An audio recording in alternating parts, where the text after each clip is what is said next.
Let's move on now to the third email today. And the third email today comes to us from our friend Sammy Lopez, who writes, "Did you see that Gina Carano was cast in The Mandalorian? I'm not complaining about it, but after they cast such a great actor like Pablo Pascal, isn't it a bit of a step backwards to cast a, well, less than great actress like Carano? What do you think?" All right, thanks a lot for the email, Sammy. And here's the thing. You guys know, number one, on the Disney streaming service, Disney Plus, that's coming in 2019, one of the live action shows they're going to launch this thing with is, of course, The Mandalorian. We've all been excited about it. Jon Favreau is executive producing it. We got Dave Filoni's on board. Thor Ragnarok's Taika Waititi is in there directing, all this kind of stuff. And yesterday, what they announced was super exciting to me. Pablo Picasso, I keep wanting to say Pablo Picasso. I keep wanting to say Picasso. Pascal, who I love this actor amazingly, has joined. And now they have announced that former MMA fighter and now actress Gina Carano has joined The Mandalorian. All right. This brings up the question. You know, you get The Mandalorian and all these big, big names, both in front of, now with Pablo, and behind the cameras with Jon Favreau, Taika Waititi, Dave Filoni, Bryce Dallas Howard, on and on and on. And then today, they come out and announce that Gina Carano is going to be in there. Now, look, I'm going to tell you right up front, I'm a Gina Carano fan. I think this girl's amazing. I remember, as a matter of fact, her last MMA fight, she was dominant in MMA for many years, and then she was on the new American Gladiators. What was her name on American Gladiators? Was it Crush? I think it was Crush. I think that was her American Gladiator name, Crush. She's physically just a superior specimen of a human being. Just incredibly powerful, strong, quick. She was a fantastic MMA fighter. And I remember her final MMA fight was against Chris Cyborg, who a lot of people consider to be the best female fighter in the world. And while that fight did get ended in the last second of the first round, I have never seen somebody have Cyborg in trouble like Carano had Cyborg in trouble in that first round. She actually got full mount on Cyborg and was raining down some pretty heavy punches, lost the position, however, things took a turn, and Chris Cyborg won the fight. But I used to, big fan of Gina Carano. Then she kind of made her way into acting in the movies. And it's been a little bit of a mixed bag. I mean, look, let's take a look here at some of the notable things that Gina Carano has done. Look, she did Haywire, with Soderbergh directed that. And she was in that one with Channing Tatum. I think Michael Fassbender was in that. No, Ewan McGregor. Ewan McGregor was in that with her as well.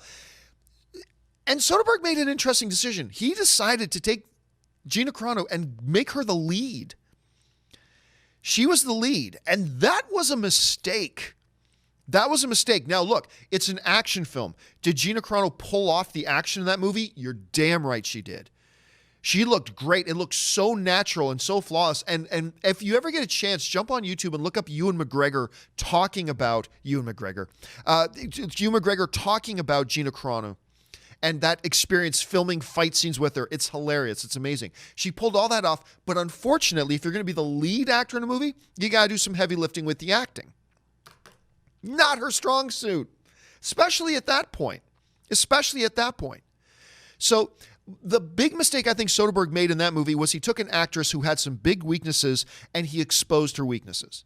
And that's not what a good director should do. A good director should highlight your performer's strengths and hide those weaknesses, like what Patty Jenkins did with Wonder Woman. That's why that movie turned out so well. But he didn't do that, and that turned up being a bit of a wah-wah. But then, you have her pop up in a movie like Fast and Furious 6. That really just, she doesn't have a lot of thespian work to do in the movie. It's just a lot of physicality, and she delivered. That was an example where the director took this asset, this actress, figured out, knew what her strengths were and what her weaknesses were, highlighted her strengths, hid her weaknesses. And then you get into Deadpool, which I thought she was really great in Deadpool, but once again, the premise where the director knew exactly what they had in this actress. They knew what her strengths were. They knew what she'd be able to do. and they knew what her weaknesses were and what she wouldn't be able to do effectively, and they hid those things and highlighted the things she did well. And her character in Deadpool came across great. I love this picture too. That is one of my favorite jokes in the first Deadpool, where she's having her fight with Colossus and she has a wardrobe malfunction and Colossus is like really gentlemanly. I love that. It was great. So look, Gina Carano is one of these performers that if you utilize her correctly, she could be a real asset to your project. If you utilize her correctly, like they utilized her in Deadpool, she could be a big asset to your film.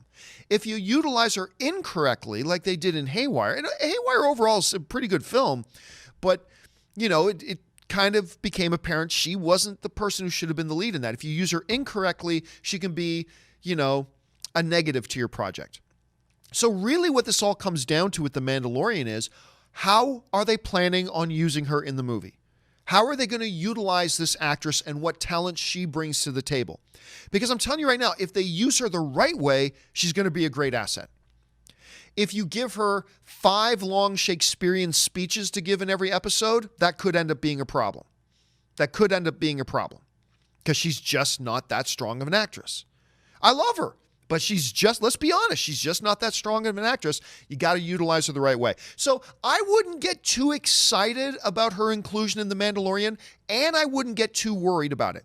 Let's take a breath. Let's wait and see what their plans are for her, because again, if they use her in the right kind of role, she could be a perfect addition to this thing. If they use her in the wrong kind of role, it could be a real detraction. We're just going to have to wait and see.